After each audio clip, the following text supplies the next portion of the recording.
think the Fed's path is really probably the greatest thing that will impact the economy and thus financial markets going forward. Importantly, though, the Fed has spent much of the past year being fairly aggressive in the pace of interest rate hikes. They've increased 450 basis points over the past year.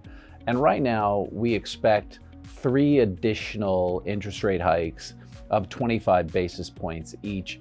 At that point, we really would expect the Fed to pause and hold rates there, likely through the end of the year, to really see the full effect that the tightening cycle is having on the economy.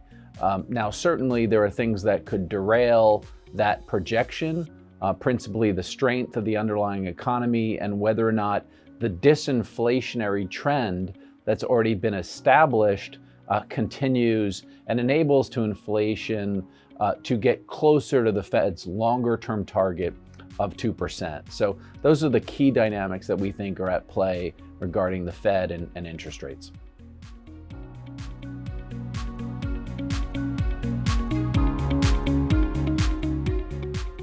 Despite last year's volatility in equity markets, earnings were actually quite strong in 2022. What happened though, as interest rates rose, valuations, multiples, PE multiples in particular, really adjusted downward to reflect the uncertainty with the interest rate environment. Now, what we just realized though with the fourth quarter of 2022 earnings season, which was just reported for the S&P 500, was that it was the weakest quarter of the past year. And we've started to see companies experience lower, still positive sales growth, but much lower than the prior 3 quarters of 2022. And unfortunately, costs coming down at a slower pace.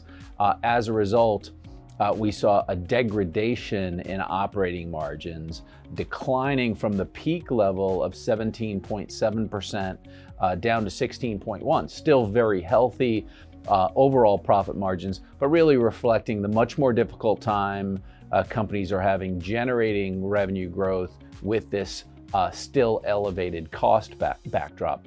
Now, going forward, we want to be very selective. We're looking for companies that have resiliency in earnings and cash flow and have a bit more control over their cost environment. So, clearly more defensive, yield-oriented sectors, high-quality companies that are benefiting in the current environment are attractive to us. A bit more on the fixed income side with their investment grade and high yield corporate bonds than maybe right now within their equities. But we want to be mindful of that kind of balance between the outlook for the different securities. Now, in the equity market, we are looking at sectors that actually underperformed last year.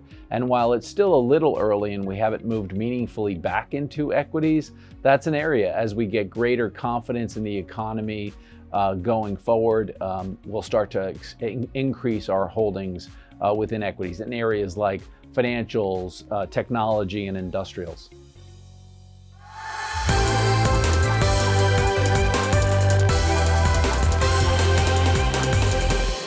请上网搜寻富兰克林存基金。投资一定有风险，基金投资有赚有赔，申购前应详阅公开说明书。